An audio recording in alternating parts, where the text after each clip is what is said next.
Again.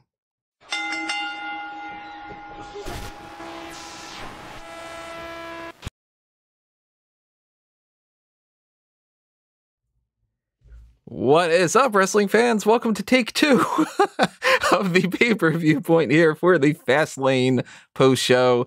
Now I've gotten my audio sorted out where people can hear me, and I can not only talk to you, but I can hear just Rob and not myself 16 times over repeating. Yeah. That's some stuff, Tony. That is some stuff. So, yeah, you should know the score by now, especially if you've been listening to the past couple of minutes, especially if I didn't even erase that from the thing. I'm Tony Mango. I've got with me Robert DeFelice. We're talking about Fastlane here. The pay-per-view just ended a few minutes ago, a couple more minutes ago now that I had to restart this podcast. We got some people in the live chat here. We got Marco. We got Guest 5. We got 101 Chains. What's up, everybody? We got Marco. We got Marquise. And this is indicative of the day that I've had. I'll say really that. I've been not having a good day. I've been very stressed out and annoyed today, and I'm going to bury the lead here. Fastlane didn't help. I will be playing role of optimist on this podcast. You very much will. I'll bury this lead as well. This is already on my list of worst pay-per-views of the year.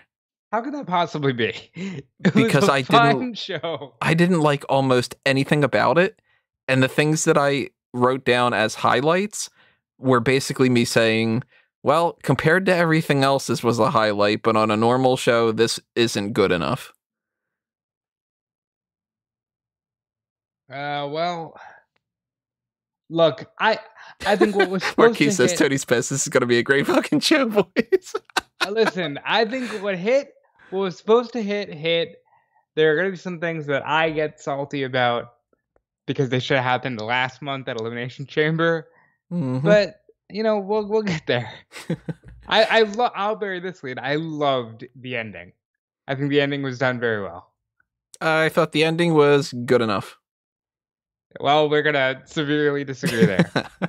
Yeah, we're going to talk top to bottom, left and right, diagonal, and figure out who does a little tic-tac-toe, I guess. I don't know. I'll be X. You could be O. All right.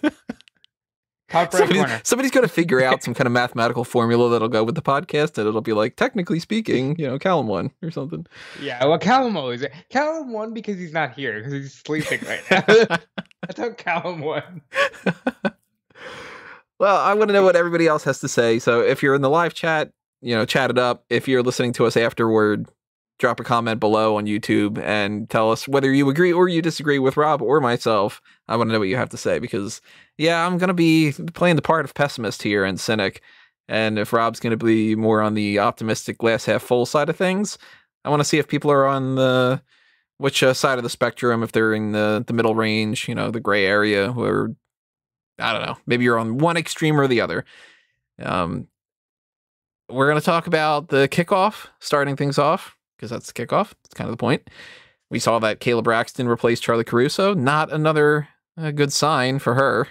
Well, let's talk about that, shall we? Let's talk about Paul Heyman on Talking Smack, straight up saying to dig at Kayla in character, ladies and gentlemen, we got rid of the wrong female journalist around here. I thought that was hysterical. Yeah, I like when they do those kind of things. I, of course, don't like the idea that there's this whole situation with Charlie, but when they can play around with that, I find it fun. Well, listen, I'm never going to complain about more Kayla Braxton. And I think she's great. Kayla's fun. Kayla, she did a good job with doing that.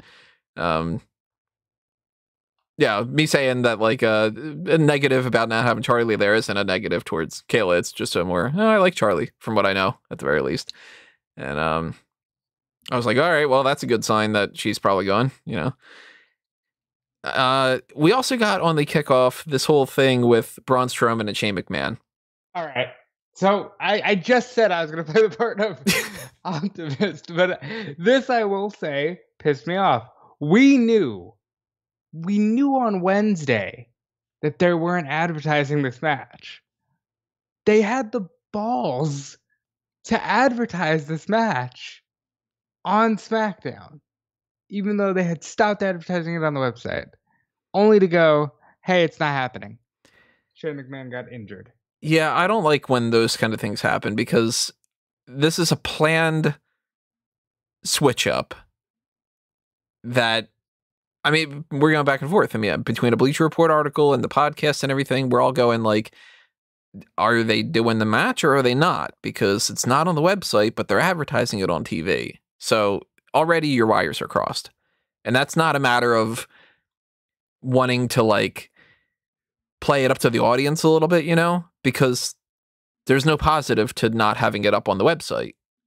And we've talked about it before. We don't like when they do things like announce a match for NXT just to push it for the next week, just for the sake of gotcha, tune in next week, that kind of thing. So I don't like that whole thing. I'll spoil my opinions about the later match. I don't like what they turned it into later on I either. hate what they turned it into.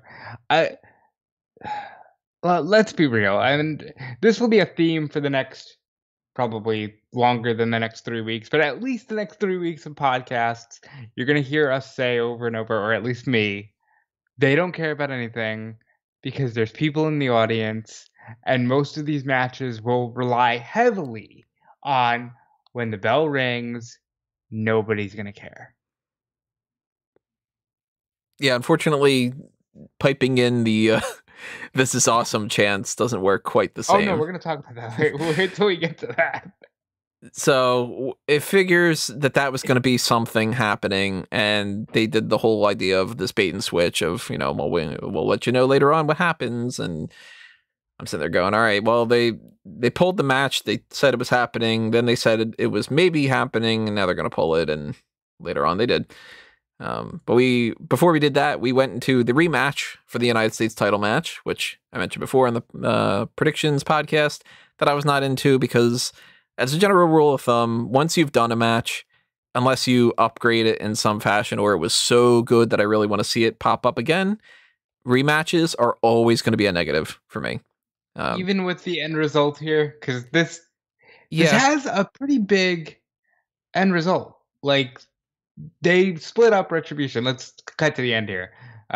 Because the match itself was just rewatching the same match as last time.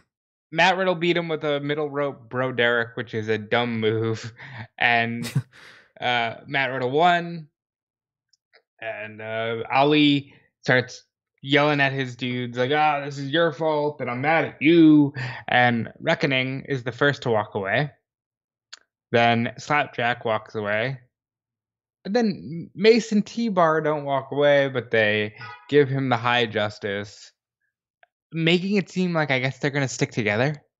It's just like, we don't like you. Yeah. Or at the very least that Mason T-Bone, or T-Bone. T-Bone. Okay. Well, you know what? T-Bone's a better T-Bone. Wow. You know what? Dijakovic, if you're listening to this, go by T-Bone. You know, T-Bar and Mace, they might stick together as a tag team, and we might get like Slapjack might go back down and be Shane Thorne again in NXT, and Mia Yim can be Mia Yim. Mia Yim should be Mia Yim on the main roster. Mm-hmm. Well, we don't even know if they're going to get rid of the masks. You would assume they do. They have to. Mason T-Bone. I kind of like Mason T-Bone there. Wasn't Tyson T-Bone a thing? Did he get fired from speaking out? That was Tyson Tarver? No, wait, Michael Tarver. Michael Tarver. Wait, who's Tyson T-Bone? Oh, wait, Tyson T-Bone's NXT UK. This is the day that I've had. I apologize. I'm scatterbrained today. So, anyway, Mason T-Bar do the high justice. They leave, and they're like, yeah, we did that. No more rulers. So, Ali's back in the nothingness. Dijak and Dio Madden can easily be a great tag team. Mia Yim would be great for her because she can easily just restart. Mia Yim is far better than Reckoning. The only one who kind of falls into a trap here, besides Ali, is Slapjack. Poor But guy. Shane Thorne's a good enough hand that they could just put him in NXT and he could just be Shane Thorne again. It's not going to be like a great career trajectory, but I mean, you were Slapjack, so it's at least he main evented Raw as Slapjack. Yeah. Here's the kicker, though, and I really want to talk about this. Retribution will forever live as a complete 100% entity of the pandemic. Yeah. They'll never know what the fans would be chanting. That's insane.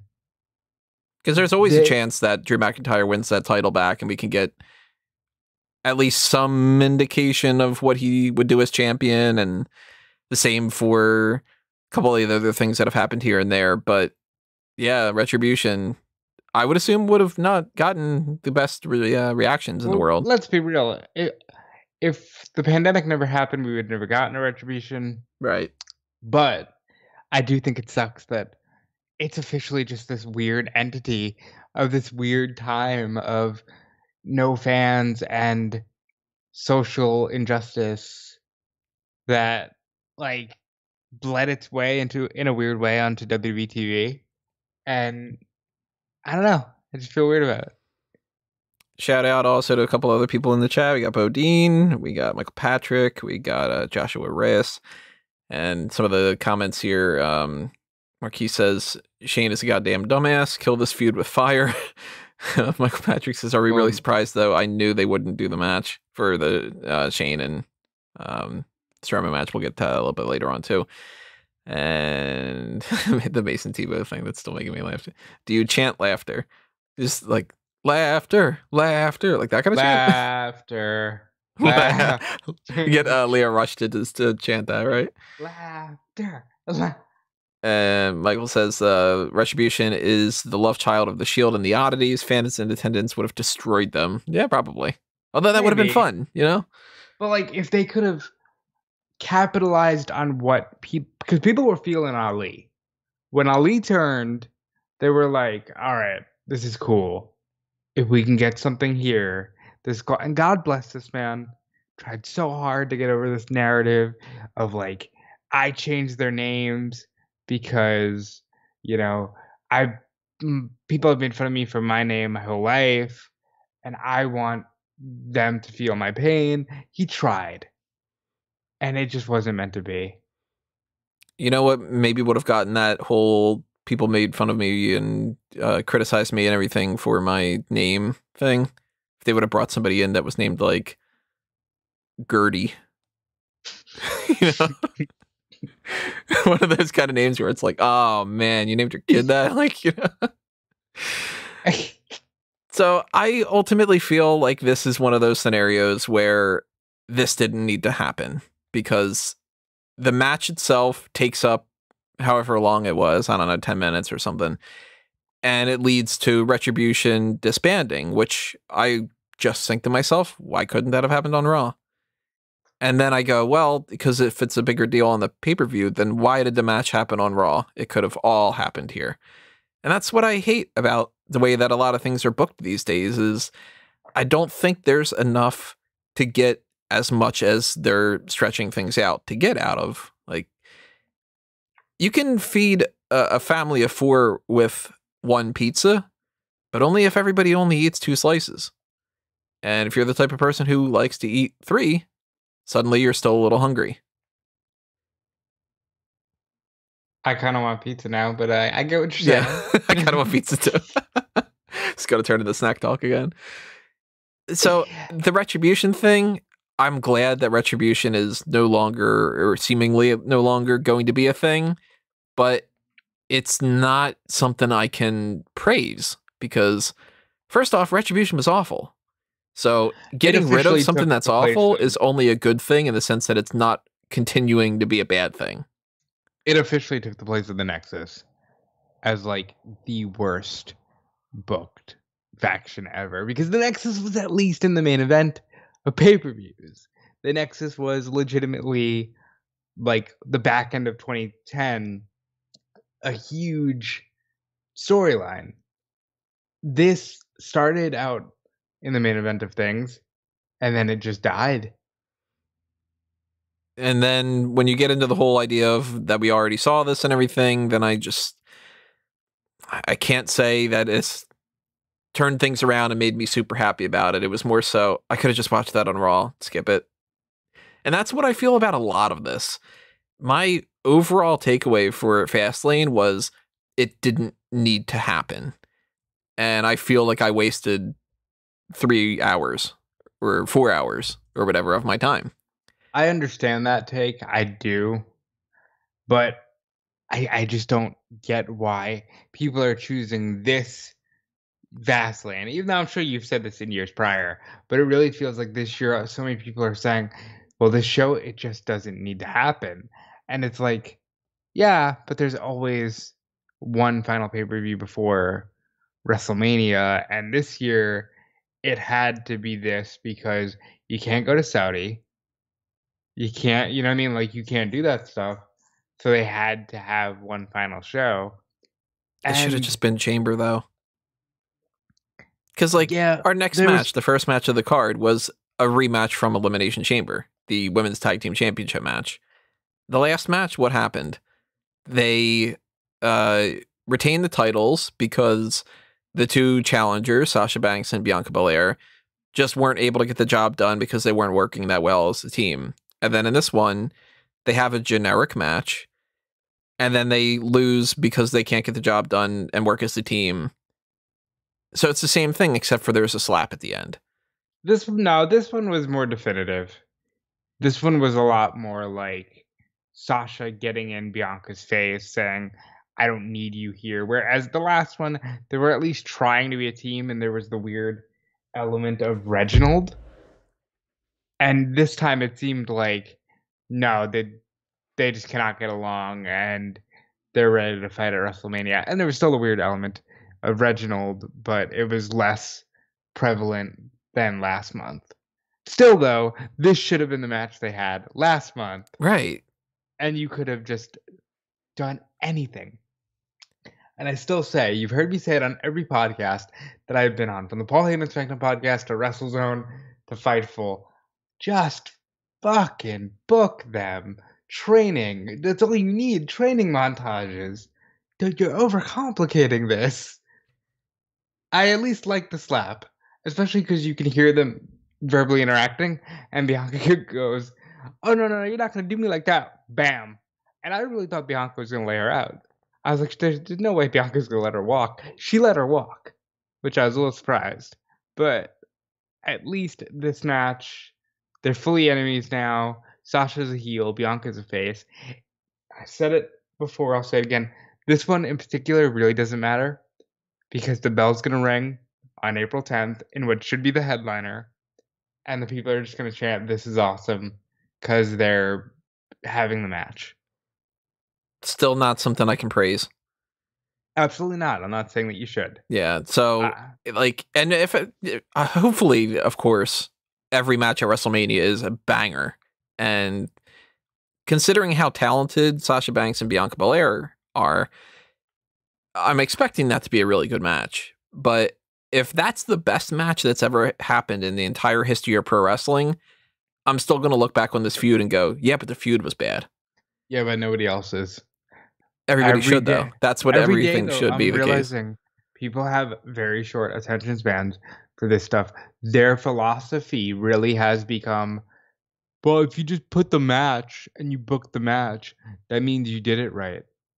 It's like people, I don't get on a rant, but it's like people just play universe mode in the video games and they think that's how booking works. You put the match and you say do the match. And it's not. It's not.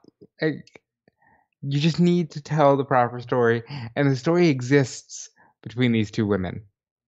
And yeah, Michael Patrick in the comments is absolutely right. It's all about moments. They no longer book stories; they book moments. Here at Smark Out moment, though, I'll tell you the moments leading up to this. Not digging those moments. Hey Rob, did you ever decide on attending Mania? Yeah, I won't be because they want to have 25,000 people there, and to be real, they're doing the collective and stuff, and I don't trust COVID, and I'm going to be real, I don't want to be a hypocrite. If I have sat here and said, I don't think these people should be doing this, I don't want to then go out and do it because I can. Rob's going to go, but he's going to be one of the cardboard cutouts. I might be, you never know. So, yeah, the women's tag titles stay exactly where they are, and that means that we've got 3 weeks to build basically the majority of the hook of this match, because they've wasted 2.5 months just kind of going, they're kind of friends, maybe, but not really. And you knew that they didn't need to do that. Mm-hmm. It's like, but again, they're so set on 2021 philosophy of like, no, but this is how you get there, because you gotta have this, you gotta kill the time, instead of just like in 1993 when they used to just cut the same green screen vignettes every week, and it worked. Boudin says, that's how burgers work. You put the meat, lettuce, and tomato in the bun, forgets to cook meat. Yeah.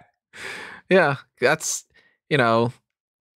I guess, I'll use another food analogy. This is what I assume. Here, folks. This is what I assume that WWE's booking philosophy has been recently. COVID's terrible, and it's throwing everything for a loop. And I am willing to give credit where it's due that this is significantly harder than it should be, because you never know when something's going to happen that's going to change things, and you don't have a crowd to go by, and it's harder. Yeah. But you have those days where you're doing something like you're moving or you're super busy with work or whatever, and instead of planning out a good meal that's healthy for you, that you really enjoy, instead you just go, we just gotta eat. You know what I mean? Go get McDonald's. And you end up eating a bowl of cereal for dinner because it's just like, well, I gotta eat. I think that that's what WWE is doing a lot recently, which is, well, we just got to get to WrestleMania. As long as we get to WrestleMania and it happens, then we'll go, all right, well, then let's see what happens after that. And I'm not having a whole lot of faith that what happens after that is going to be really great either, because then I think that there's going to be a little bit of a tendency to say, well, we got through the hard thing, so now we can relax, which that's not how that works either. So I'm worried that the build to this WrestleMania has been so lackluster because the creative forces don't necessarily care to put in that extra bit of work. And then WrestleMania is going to hinge entirely on the quality of the matches. And people will lose sight of the fact that things weren't good leading up to that. If the matches are bad, that'll be even worse. If the matches are good, praise the matches, yeah. But don't praise the feuds that were bad. I'll go a step further. I'd like to potentially rescind that whole Optimist thing. I'll go a step further and say, here's the reality. Here's the thing. It doesn't even rely on the quality of the matches. They're relying strictly on audience participation. The matches can suck, and the people can chant Randy Savage the whole way through, and they'll just go, isn't it great? We got people back. It's so great to be around the rowdy WWE universe again. Oh my God. Very opinionated. We don't care if you're booing or cheering as long as you're making noise. Corey, haven't you missed this? Yeah, Michael, it's been so nice not to react to fake noise. Ha ha ha ha ha. Oh, we'll see you tomorrow for the fake noise. Yeah, I'm just not feeling like this is supposed to be the best time of the year. This is the biggest show of the year that we're leading into. And I feel like this is the type of build that is not... This is like... Fastlane doesn't feel like a pay-per-view to me. Fastlane felt like a bad episode of Raw. I resent that. Okay, look, it was a good episode of Raw. Well, we're going to get more into some of these other things because on this quote-unquote good episode of Raw, Shane McMahon said, hey, Elias, you're taking my spot. That's exactly what happened on an episode of Raw. And I will make the point that was one of the weaker moments of this episode of Raw. Before we get into that, we got the Intercontinental Championship match, which, if you've seen Big E beat Apollo Crews, and then you saw the rematch where he beat Apollo Crews, and then I think you saw another rematch where he beat Apollo Crews. This one, he beat Apollo Crews in like a way that the match was pretty much just getting started from what I felt, and it ended. And it ended in what was that a botch? Was that the way that they were supposed to do it? I think they were supposed to do it where it looked like they were both being pinned. Didn't come off well to me at all. It didn't come off well, and it came off like, well, Big E got him again, and Apollo attacked him again. And they're just going to do the match again. I don't feel like they're going to do the match again. I feel like they're just going to go, they're going to do that thing that they do at WrestleMania time, where they skip doing the match again and just go, here's a ladder. Look, I found a ladder. Because I'm going to give him the steel ladder. And it's going to be a, 4-way, 5-way, 6-way ladder match. Even then, I'm just sort of like, man, if everything is that it leads to something, and it leads to that it'll lead to something, and then that leads to that it'll lead to something, and then that leads to hold on, and then I'm just like, then none of it matters. See, I genuinely think that we're getting to the point where Corbin's just gonna win the IC title at WrestleMania as a big fuck you. It's just like, because I don't want to see Apollo Crews versus Big E again. No, I like Apollo and Big E, and I was interested in their feud, and I like his heel turn, and I like his ring gear, and I like so much of it. The accent. If he's gonna sit there and say, "No, I'm being real now," whatever. I like so much of this. There was one issue, and I said this, and it pertains to Ali as well. They had to win, because you can only do the thing where, hey, but I turned heel and I showed character. You have to win. Mm-hmm. You don't deserve 5 rematches if you keep losing. Because aren't we in the era as well that the automatic rematch isn't supposed to happen, yet apparently it just works the opposite way now, that the loser keeps getting rematches? See, I told Sean this, because one time he was like, we were talking about, I think it was Miz and Lashley, like, have they ever explained why Miz got a rematch? And I said that they just need to reinstate that rematch rule. It was easier. It was easier because you're doing it anyway. Yeah, you're doing it anyway, except for this time you're just not paying attention to it. Or you're doing the thing where you do you have to beat the champion in a non-title match to have the match again, which means that you've already just seen the match for the 3rd time, and then now you got to move on to the 4th match. And the reality is, this is why you can bitch and moan about John Cena and Randy Orton having 15 matches in a row for the WWE Championship in 2009 all you want. But I'll offer you this. Every single one of those matches was either a different stipulation or a different winner. They gave you a reason for them to keep fighting. Mm-hmm. It didn't matter. Yeah, and so what? People don't like hot potato belt issues. I have no issue with it because it gives you a reason for them to keep fighting.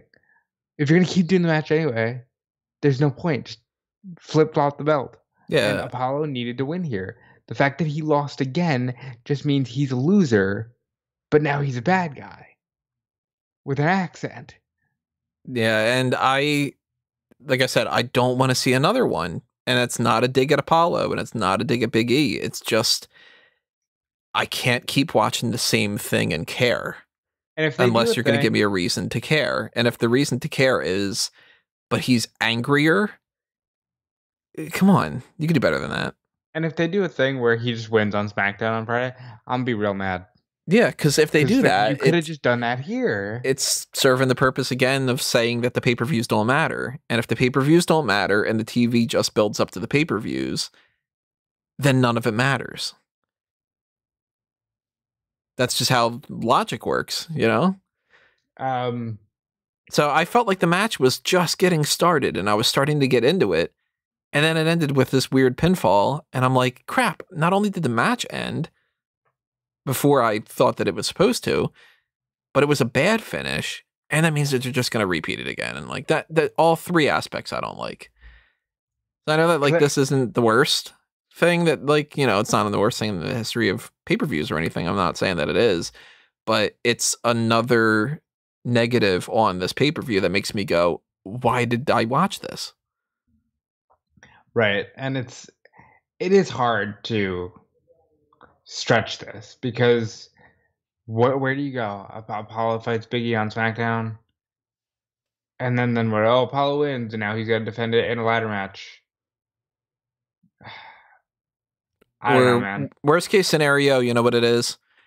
On SmackDown this next Friday, they say we're going to have a face-to-face or some kind of, we're going to have another promo, and Big E talks about how I beat you again. And Apollo's like, yeah, but that's not right or whatever. And then they fight. And then it goes, this just announced Big E against Apollo Crews for WrestleMania. And that's it. And it's just literally another rematch. And they go, Yeah, this feud's been so heated. Just because somebody fights a bunch of times doesn't mean that it's a good feud. I agree. And, you know, there's certain TV series that go on forever. Doesn't mean that it's the best TV series in the world just because it's got a lot of seasons. Look at The Simpsons. You know, quick sidebar. I promise I'll make it quick. I tried to watch the most recent episode of Family Guy last night. It was awful. It's so bad. I couldn't. I put it on. I couldn't make it through like 5 minutes. It's just not good, and it broke my heart. Honestly, because I remember when Family Guy was really good, and that's kind of what this feels like. Michael just said, I just said Simpsons out loud naturally. Well, like, that's kind of what this feels like. I have gotten to the point where if I'm not actively covering Raw, like, for example, tomorrow night will not be my night to cover Raw, I won't watch. I'll do something else with my time.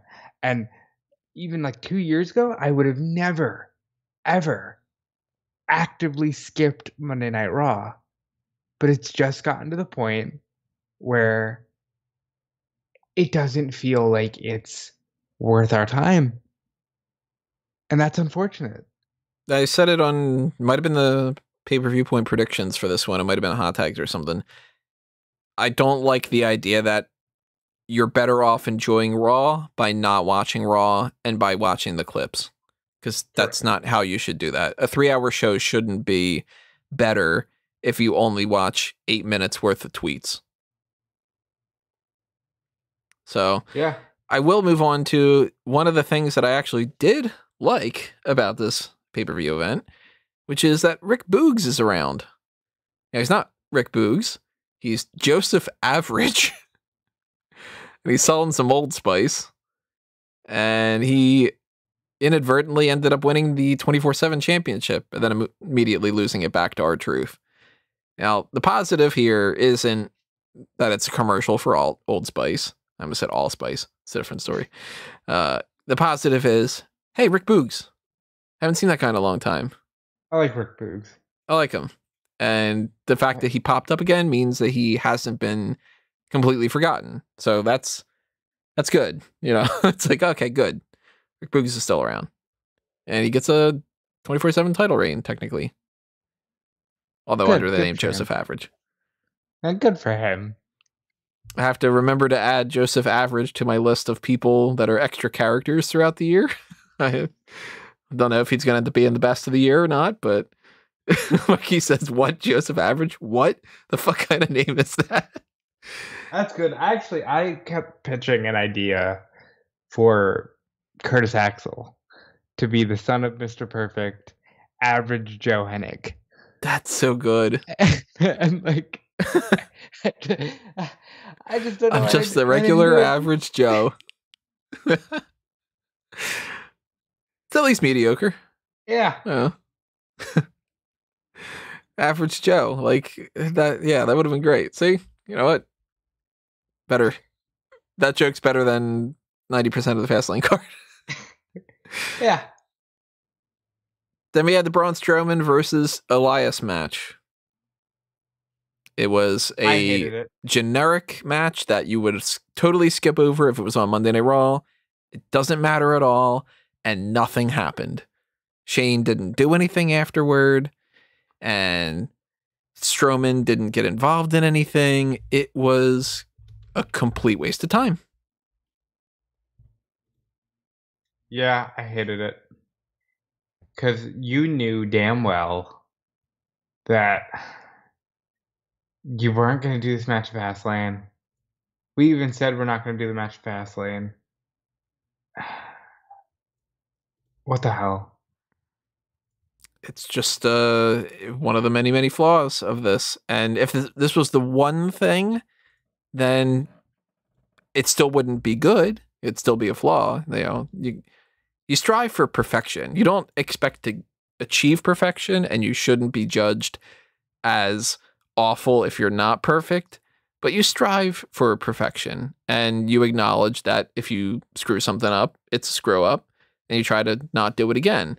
But if this is a bad thing, and it's on a card that I don't think that has really any other positives, then it's just worse. Because then it's just one thing on a laundry list. So I hated this segment. Yeah, I hate this rivalry. I'm not liking this feud. I don't like this whole idea of just Shane thinks that Braun is stupid and that's the end of it. And in particular, if this isn't even going to advance that or do anything, then it's even worse. Because then, I don't know how long the match was, probably like 6 minutes or something, but I want those 6 minutes back. So give it to me. Yeah, as they should. Look, I don't know. I can't defend this. I'll defend everything after this, but I can't defend this. This was awful. This feud is awful. Braun Strowman is just the new Big Show, and he's not even that good. Carl says porn star or superstar. I don't know what that was referencing. Joseph Average. Joseph Average? That would easily be a porn star name. Well, at this point, if I brought it up, it would have to be, well, it's a wrestler. And there might be one. I don't know. There might be. We have to look. But and some of these other things in the chat here. Michael Patrick says, I'm officially back in the Shane has some kind of medical situation camp. First up promo. Now they throw out the match. Look, I hope that both men are healthy. If they genuinely threw out the match because Shane isn't healthy, that's scary. Yeah. Then there's a whole extra problem to go along with this. Bodine says, Braun what a match Strowman versus Elias or was. Nicholas versus Shane's kids. Huh? What's that? Nicholas versus Shane's kids. Yeah, do that. Why not? Bodine says, first Elias showed his genius by avoiding Strowman, tiring him out. However, then Strowman used his power to attack a resilient and tough Elias. However, the master strategist Elias then channeled his inner Bret Hart and attacked Strowman's leg, tiring out the big man. Elias then hit a near fall with the Thunderdome, popping to both men. You come in play-by-play, Bodine. I think he's just, yeah, letting us know how good the match is. Channeling his inner Bret Hart. I like that. Riddle was backstage. He was talking about how he wants to trick out his scooter and make it more of a stallion. Oh my god, I hated this. See, I don't hate that. How can you not? It's so dumb. It's so dumb. In the grand scheme of all these other things that I hate, I'm like, all right, he's playing a stoner character and he's being a stoner. I'm okay with that. He's like, one time my cousin Skeeter, who's a skater, was on a scooter and then he fell and now he walks like you when you do your entrance. That to me is not something if that's the only thing on the card that would have been like, then I'd been like, all right, well, whatever. But I thought that was fine.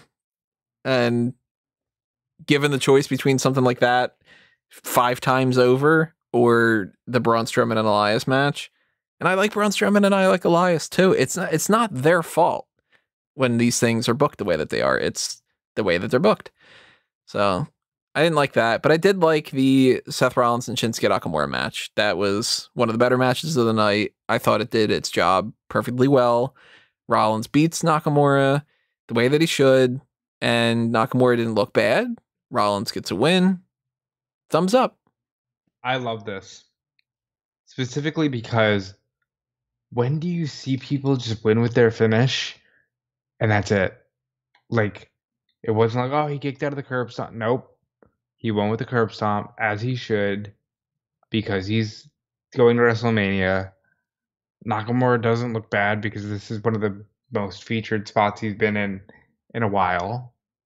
And this was a strong match.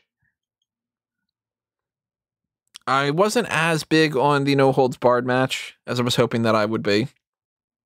Drew McIntyre beat Sheamus, and that needed to happen, but I don't think that this lived up to what it could have been. I think that they're both capable of a much better match. See, I disagree. I think it was a good match. I think it was a great match. However, this will never be remembered, and that's simply because of circumstances. At the end of the day, like in 5 years, we'll be able to look back on this era and go, okay, there's some gems here. You know, there's this match. There's Sasha Bailey Hell in a Cell. There's, I don't know, a lot of the Randy Orton, Drew McIntyre matches. There's the Randy Orton Edge greatest match ever thing. But right now, these matches will never be talked about because they'll just be like, yeah, they beat each other up, but there's no fans. And this had the worst moment in the history of WWE commentary to me, where Tony, they piped in "This is awesome" chants, as they have been for the last 7 months? 6 months, maybe Something? 7 months. But since SummerSlam, these people, Tom Phillips in particular, said the WWE Universe showing their appreciation. Yeah, I didn't like that at all. I was like, holy shit, he's assimilated. He has assimilated into this thing. He believes it. He believes in the Thunderdome. He has completely lost consciousness. He thinks that there are people there. He said, the WWE Universe showing their appreciation for this match. It's fake noise.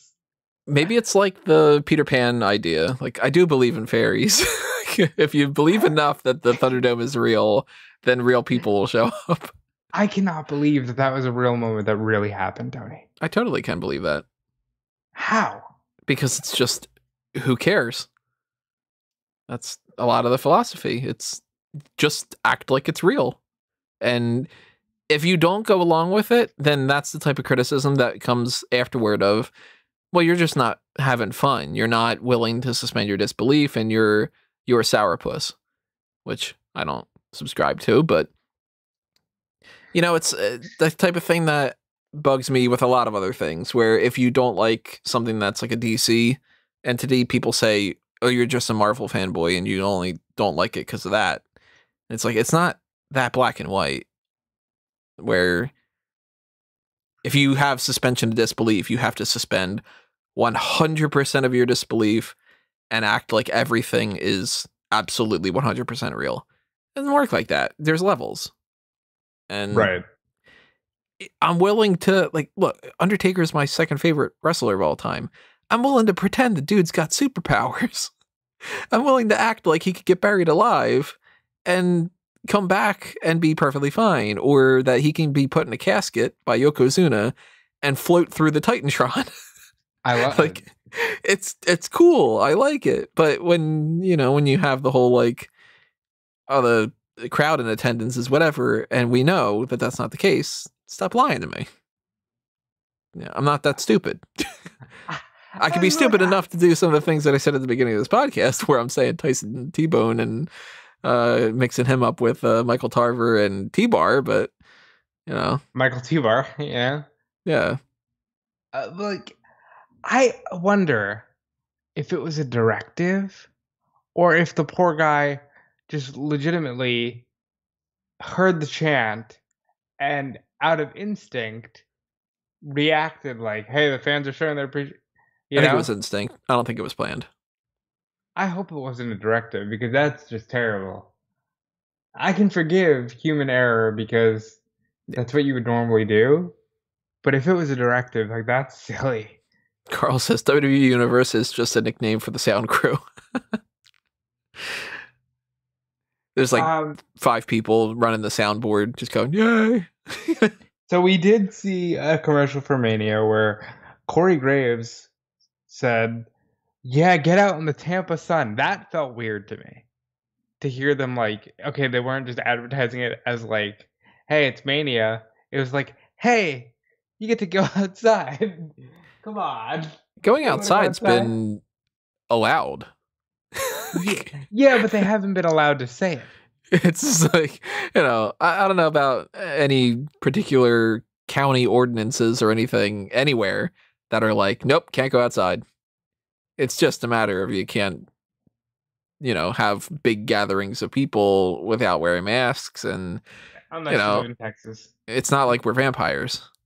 I might be, but According to your wedding illustrations, you are. yeah. Stay tuned for the wedding fund podcast, everybody, because that's a thing. Well, let's talk about this no holds barred match. Before we get into more about the specifics of the match, let me just toss out a couple other plugs because I've completely forgotten to do that because my brain's fried today. There's the Patreon, patreon.com/SmarkOutMoment. There's the same thing for Fanboys Anonymous, patreon.com/Fanboys Anonymous. Look at that. And if you want us to do more things, you want us to do specific things that you can take advantage of with the Pick Your Poison tier, then take advantage of those different tiers that are those options. There's also the dark casts and the bonus features. We do these Patreon exclusive things that are classified in that way, and we're going to be doing more and more and more of those. So donate to that tier. Donate $1 if that is what you think that we're worth a month, and $5 and up is ad block forgiveness, and there's different things like that. So anything like that is greatly, greatly appreciated, and it really, really will help a lot going forward in a lot of different ways.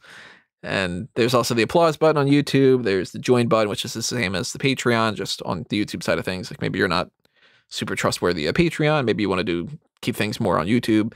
I'll carry things over the same exact way. And hit the like button, hit the share button, and do that kind of stuff. Follow us on Facebook and Twitter, and blah, blah, blah. There are some of the plugs. The No Holds Barred match had some elements to it that I do think are worth talking about, though. One of them being the Braveheart face paint. Love it. I'd have thought that this would have been a WrestleMania thing. Might still be, but I would have thought that he would have saved it. I think Randy wanted... Randy. I was looking at Randy. Pictures of Randy. I'll get to that when we talk about that match. I think that McIntyre wanted this match to feel like Mania because he loves Sheamus and he wanted their match to feel special. Probably wanted it at Mania. Yeah. And to be fair, you kept pitching that. I kept telling you no. Like, that's not Mania. But looking at what Mania is, I guess it was Mania. Should we add this to the list of the Fiend is just Bray Wyatt in a mask? And well, I'm gonna praise something they did with the Fiend, even though it's gonna be more like a... I will too. Yeah, well, we're probably gonna praise the same thing. I'm always willing to praise what I like and trash the things I don't like. That's how it works. So the Braveheart face paint was cool. Yeah, I liked it. I like the fighting in the Thunderdome aspect because I like that it's just rows and rows and rows. So I always think that's a cool visual. No boats though. I like. This is gonna be funny to say. Sheamus is so white that when he how gets white hurt, is he? He's so white that when he gets hurt, you can see every nick, every scar, every bruise, because the dude gets like battered. And he really showed the effects of this match. And I like that. Yeah, I don't think that this was as good as it could have been, because my two takeaways spot wise were the white the white noise through the table, which is kind of a basic move. It's not, nobody's going to remember at the end of the year best and worst spots of the year. Oh, the white noise through the table. Like, it's more than I would ever want to do, because I don't want to do a damn thing of this. But it's like, it's good. It's not great. And I think that was like the second best spot of this match. The other one being the Thunderdome screens. I love the Thunderdome spots. And that, I don't think we're going to remember at the end of the year either. That's kind of where I sit with this match. It was good, but we're not going to remember it at the end of the year. Guess why I says I'm going to remember that just to prove you wrong. It's gonna be at the end of the year, and you're gonna send a message. It's gonna be like, remember that thing? And I'm gonna be like, I'll be real. We're gonna laugh. You know what? I'm not gonna laugh because I'm gonna go the wait what part because I'm not gonna remember it. So I'm gonna forget. Explain it to you. You'll laugh, and I'll be like, oh yeah, that was back when the sun shined outside, and you could go out in the sun at WrestleMania. You know. Let's be real. You might just go to Brazil and stay in Brazil. Like, it might just happen. Let's be real. I won't make up tomorrow. Jesus. Why do I have the word rats written down? Oh, I'd rats. Like to remind you all to donate to the Patreon.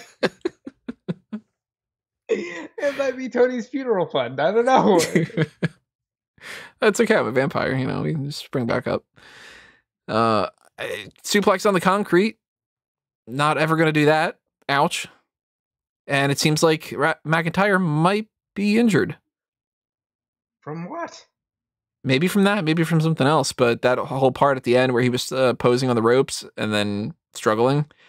I don't know if he was actually just selling or doing. He's just selling the match. I'm hoping he was doing a really good job, but I'm nervous that he might actually have tweaked something. Can you imagine? Snake bit WrestleMania. Right. You know, the way that a lot of these things are playing out wouldn't shock me. Obviously, I'm hoping that that's not the case. That's when you get the Brock Lesnar call. Brah, we got ourselves in a pinch. We need you. That's when Trips talks about how we've got a unique way of replacing Drew McIntyre. Let's be real. Let's go. Hey Goldberg, can you do it, please? That's probably what would happen. Yeah. So I'm hoping that that's not the case for multiple different reasons. Of course, I don't want anybody to be injured. But here's a negative that I had. Why was the commentary table chunk being presented as like something that's really going to be the game-changing end of the match? Probably just because they wanted to do a different... Yeah, everybody has tables. Let's do a chunk of the table. I'd have thought that the stair needed to be the case because they did the whole ramming the stairs into each other. I'll tell you what I didn't like. When people got a no-sell certain moves because it's what the match calls for. Like, I never liked when Shawn Michaels was in a tag match and a guy would get super kicked and into the pedigree. Yeah, because he just stands there instead of getting knocked out. And like that never happens anywhere else. Or like when, again, it's that Rey Mysterio thing of like, I'm just going to go to the middle rope. Oh, yeah. Wow, that's perfect. I never go to the middle rope on any other match except for a Rey Mysterio match. I didn't like that Sheamus no-sold the Future Shock because he had to just to get up for the Claymore. Yeah, ultimately, I feel like if you combine all the matches that Drew and Sheamus had into one match, it still probably wouldn't be as good as they could do. I think that they're better than that. And each on their own totally doesn't do it justice. So, disappointed. On this card, this was a highlight. But that's not saying much considering how much I hated most of this card. And we had Alexa Bliss versus Randy Orton. And I started to go, oh, God, just that. When they did the black goop, I'm like, don't just make it the black goop and nothing else. But before everybody goes, oh, God, Tony doesn't like anything, this was better than I expected. Now, I'm still not loving the feud. It doesn't make anything that came before it better. I'm still not interested in Randy Orton versus Bray Wyatt at WrestleMania. But I will give credit where it's due. I enjoyed this segment a lot more than I thought that I would. I liked the fire effect when Orton ran towards Bliss and then that came up to like stop him. I liked the part with the lighting rig falling and Alexa saying, be careful, Randy, the sky is falling. That was like my favorite part of the whole match. I laughed when I think it might have been Byron. I don't remember exactly for sure who said it, but somebody was like, I don't think Alexa Bliss got all of that fireball.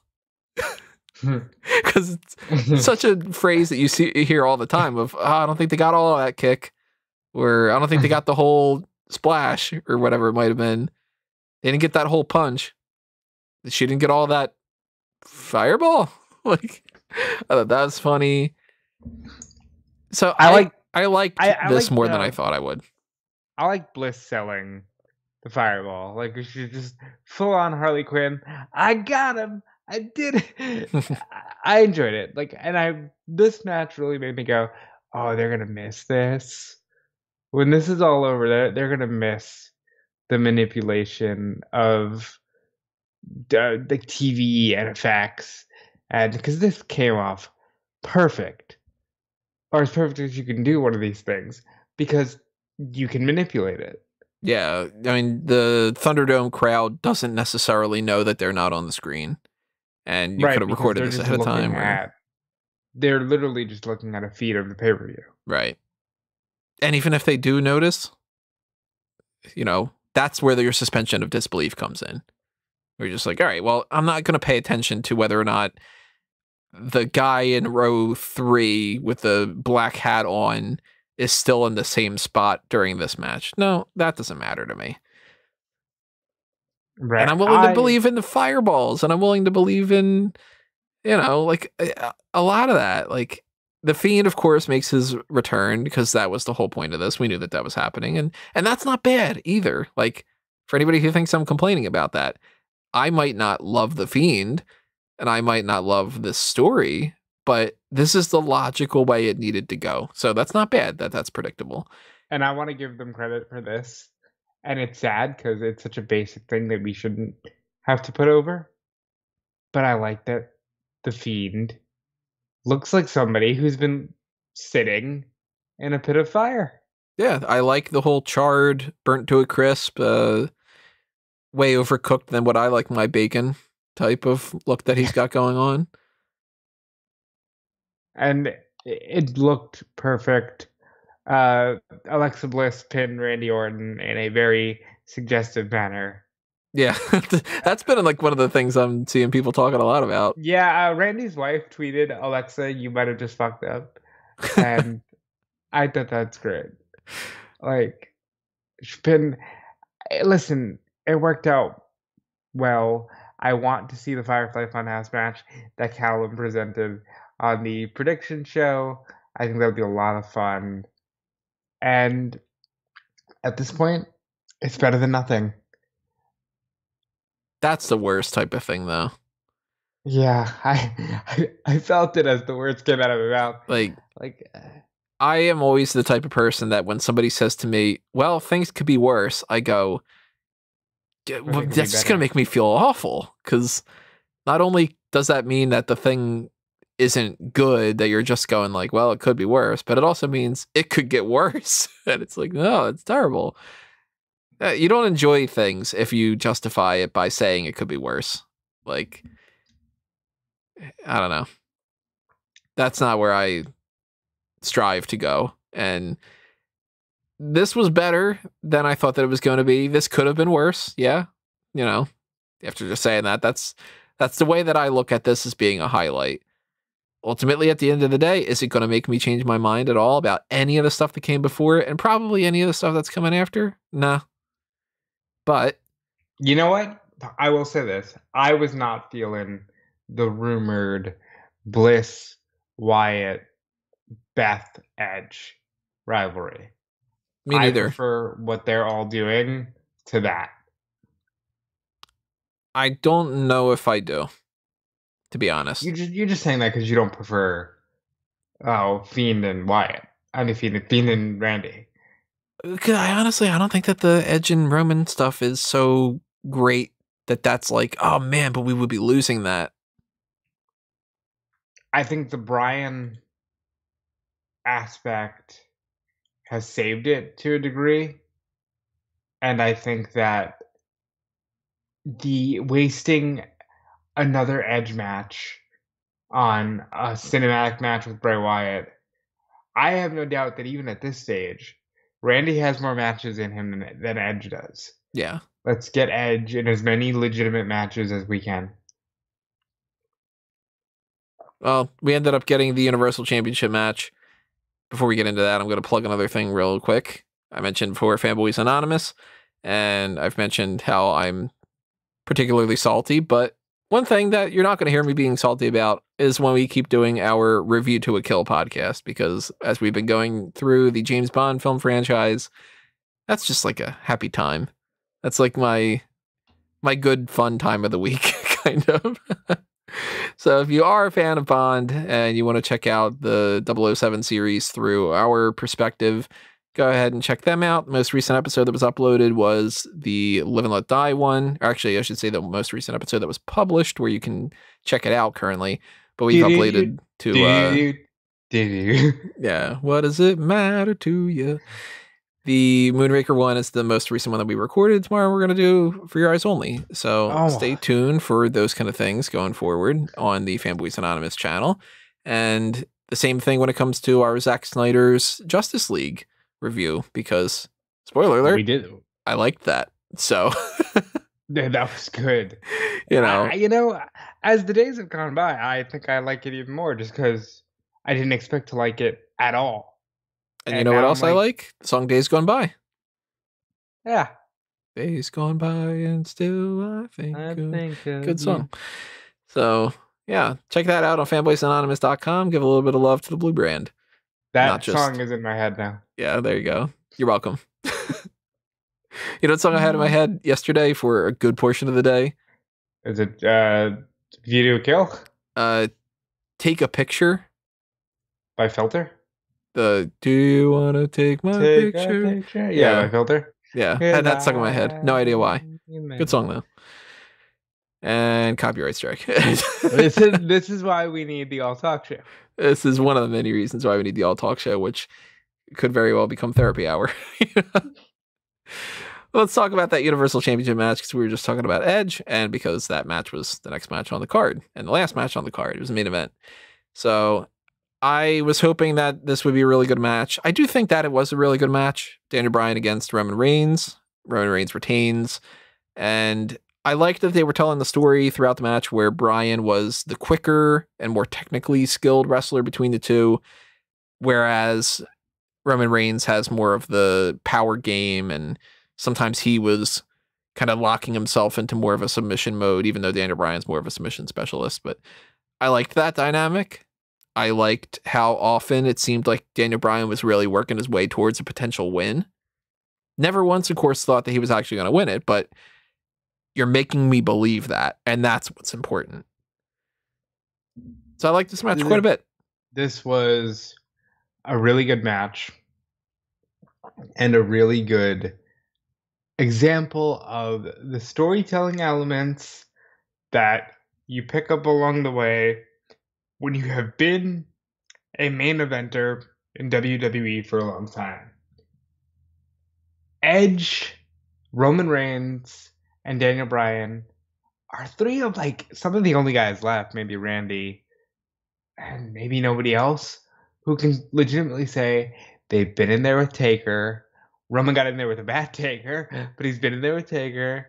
He's been in there with Hunter. He's been in there with Dave.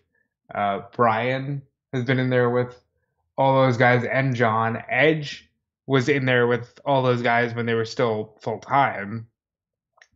And they pick up elements along the way where everybody played their part so well. From Daniel Bryan out wrestling Roman Reigns, finding all these ways to get him into the yes lock. Edge having to take over for Rudy Charles when Rudy Charles took a bump and was never seen again. I like that. I like that Jey Uso got in there, because of course he did. He brought a chair into the mix, and that ended up really playing into the end of the match. And they set it up perfectly. Daniel Bryan makes Roman Reigns tap out with the yes lock, but nobody's there to see it. And it wasn't like a forceful tap either. It was the most reluctant, soft tap. Yeah. Of that's what you do when you're like a little kid. You're like, watch out when you pet the puppy, kind of thing. And it's just I don't want to do it, but fine, I'll give in. Yeah, and he taps, but Edge is down because Daniel Bryan had hit him with a chair accidentally, going for Roman's head he hit Edge in the arm, and I still get a little queasy every time I see Edge take a bump. Yeah, just me because I'm too. not used to it yet. And As soon as he got whacked with that chair, I'm like, oh, he hurt his arm. And then I'm like, what? Come on, he didn't. Like, but it's just me, my natural, like, oh no, he's injured kind of thing. I know, and it's like Bryan, you think Roman's gonna get the spear. Bryan gets him into another yes lock, and Edge hits Bryan with a chair. At this point, Edge can walk away, and you've still set up everything you need to do. Nope, because then he beats the shit out of Roman with the chair. And he screams that this ring is his, this is his, throws the chair, leaves in a fit. And after all that, Roman's able to cover Daniel Bryan, get the 3 count, but there's no way around it now. Daniel Bryan has earned another Universal title shot. He made Roman Reigns tap out. That's on film. It's there.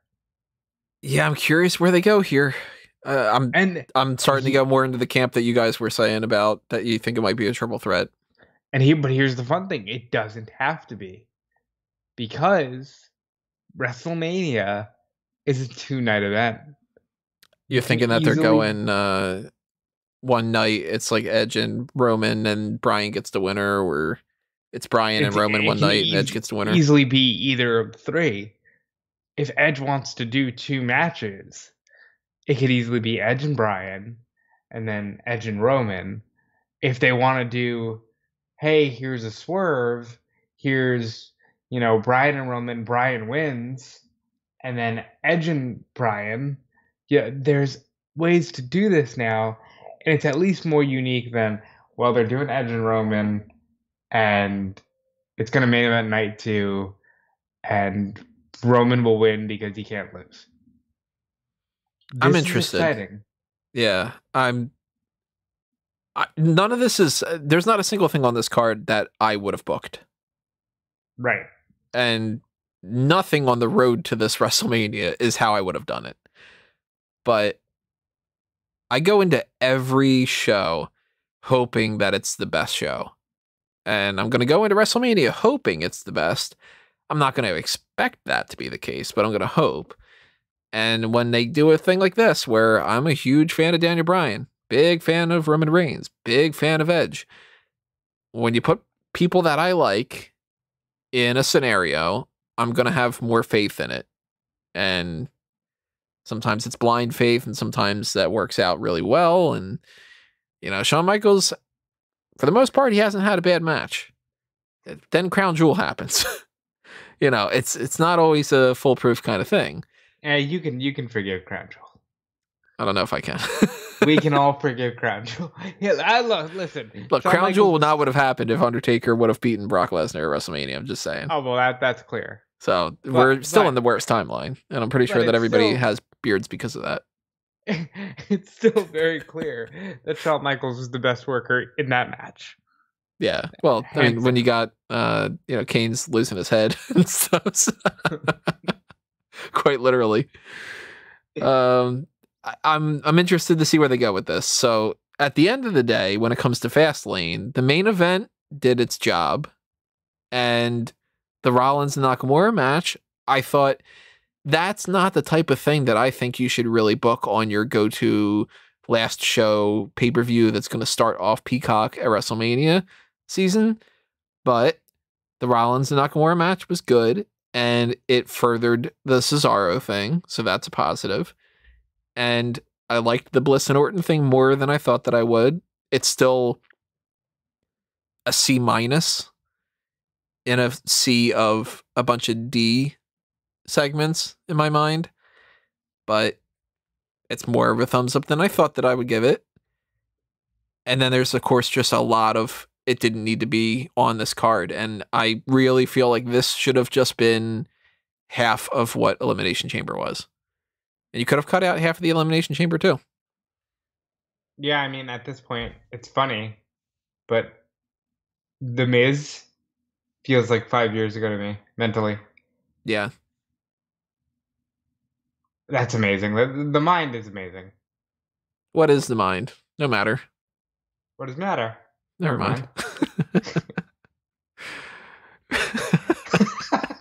Simpsons is so good. Well, at least those seasons were. But anyway, yeah, that's Fastlane. That's our go home pay-per-view of sorts to WrestleMania, which means these next three episodes of Monday Night Raw and SmackDown have to do the heavy lifting for everything that is not 100% figured out by now. And the things that are figured out, you got 3 weeks that you got to figure out a way to fill it with something. So I'm not feeling so great heading into Mania. Stranger things have happened, and weirder pay-per-views have been amazing.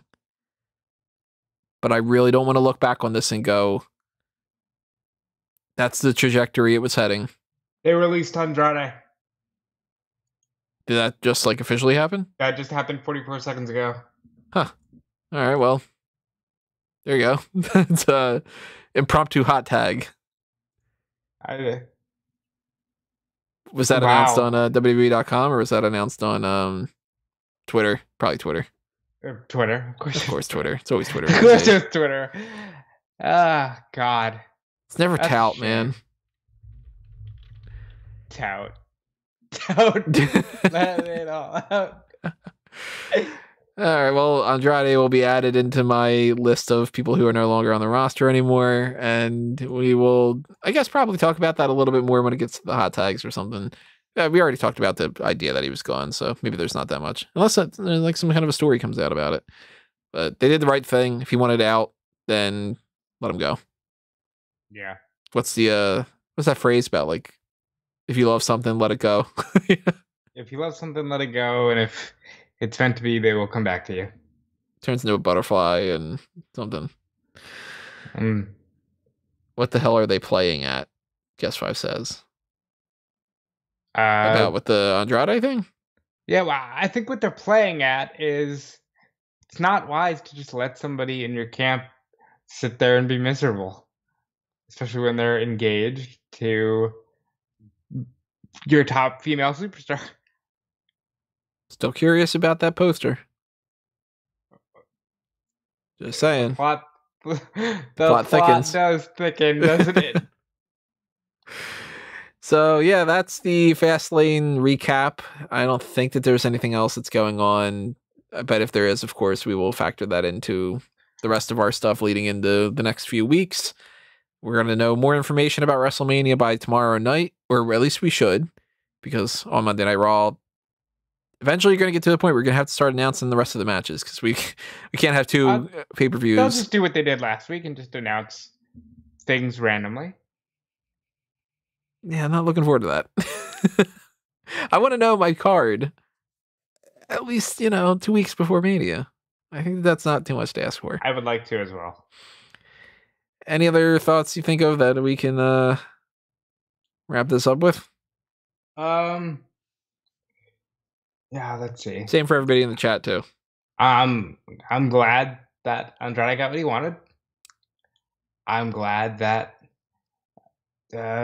Fastlane's main event was very good. Marco says Charlotte to AEW. Imagine that. I don't think it's happening, but imagine that. They would let Brock Lesnar go before they let Charlotte Flair go. That would be such a weird thing, though. If it's just Ashley Flair is here and, That's just my personal take. Like, I think that they would let Brock Lesnar go before they let Charlotte Flair go.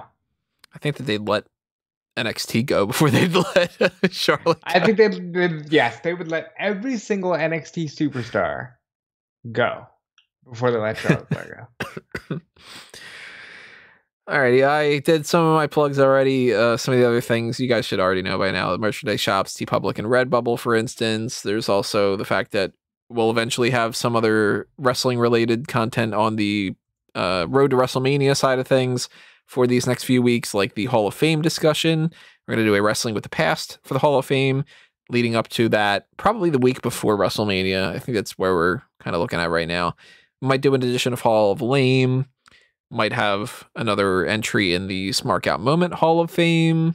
Probably not on podcast form, probably just on the website, because that's what I've been doing the past few years, but that's something to stay tuned to. There's also the WrestleMania 19 live walkthrough, Walk along. Hell watch yes. along. We're We're just gonna gonna walk alongside WrestleMania 19. Yeah, you know, have it on a leash. We're gonna do that watch along, most likely on the 28th at around noon Eastern. Still not 100% positive about that, but that's the way it's pretty much looking like. So make sure that you are subscribed to the YouTube channel and you ring that little notification bell so that way you get that email notification when we do go live. I'll have the little ticker on the screen, so if you show up a couple minutes late, you'll be able to sync up correctly with us. It's not going to be quite the same as the fact that the Peacock thing doesn't have the rewind and everything. You can't really rewind and catch up at the same time. Did you watch it on Peacock tonight? Nope. I figured, you know what? If it's the last chance that I get to get the WWE Network to work well, I'm going to savor that. and I had no problems with the WWE Network. I did watch it on Peacock. I had no problems, but I did see a lot of people complaining. I saw some complaints about the picture quality. Some people said that it looked like 480p. I've seen some complaints that their feed, they needed to restart it a couple times. There were, of course, plenty of people that didn't know that you can't pause and everything. And they're like, I started this midway through. And what do you mean? Like, that's not, I can't do that because that's a problem. And some people not even being able to log in correctly. So hopefully they iron this all out. They've got a couple weeks. This was a soft launch. Just saying. Yeah.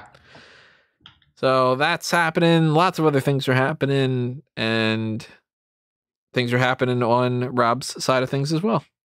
They are, as you can hear me typing up. I'm currently typing up the story about Andrade for Fightful.com. And if you want, you should really subscribe to Fightful Select because it's breaking a lot of news. They broke that Retribution story long before it happened. They broke some Hall of Fame news that you might want to get to know, and they'll be breaking more later in the week. So go to Fightful Select. Check out Rob at Dude Felice on Twitter as well. I'm on Twitter too. I have my own shit to plug. I'm on Twitter at Dude Felice. You should check me out there. Stay tuned for more, hopefully coming in the future. And yeah, you should also check out the Paul Heyman SmackDown podcast that I did with Callum Wiggins. The whole podcast is now up on YouTube, and there are dark casts up on the Patreon. And you should also check out the 2001 Wrestling Odyssey because we give you guys a lot of content. And we, you know, the fact that you guys check it out means the world to us. Yeah, it very much does so. And thank you for listening to this edition. Thank you for whatever support that you're giving it, whether it's a like or just a listen or a buck or, you know, a share, a follow, a favorite, an applause. There's a lot of ways that you can do that, and positive comments and stuff can go a long way. And just knowing that there's somebody out there listening can make a big difference when it comes to just spatting out your opinions about stuff. For real. I greatly appreciate everybody in the live chat and everybody listening that wasn't able to join in live. And if you're enjoying the way that we're doing these live, let me know that as well too, because I'm going to hopefully not have the issues that I had at the beginning of this going forward. By the way, I figured out what it was. You know what the problem was? What? Twofold. One being that my microphone setting, let's blame this on Logitech G Hub, had set my default to set the default. So it was literally not picking up a microphone because it didn't say that it had a microphone set. And the fact that I was hearing myself doubled up, it was because I had the live stream not muted in the background. Oh, so yeah. That's why I was hearing that. So well, that's just silly time. It's part user problem and part, well, I didn't update that. One of those kind of things. So that won't be an issue the next time, most likely. And, you know, we've done a couple of these, but you're still getting the hang of things. And the next time around that we're doing this, at the very, very least, outside of the WrestleMania live watch along, is going to be the Pay-Per-Viewpoint stuff for the next couple of ones, because WrestleMania week is going to be insane with the amount of podcasts that we're going to do. There's going to be post shows for practically everything, and I'm sure I'll be fun to listen to once I don't sleep, and I'm just going to be talking about T-Bone all over the place. Listen, you've talked about steaks, you talked about pizza. I'm getting kind of hungry. We gotta stop doing snack talk. And we I have to didn't stop do doing it in the middle of other podcasts and just do snack talk. I didn't do a 10 points if you got the reference thing for this edition, so I'll round things out with this one. 10 points if you get this one. How'd you know my nickname was T-Bone? Because you play sports and your name starts with a T. I don't know what it is, but that's actually funny. Yeah. Like that's real good. It's a comedy. So drop it in the chat if you know it. Is Drop it in the comments. And we will see you next time, everybody. But for now, this has been another Smark Out moment. And we're being counted out.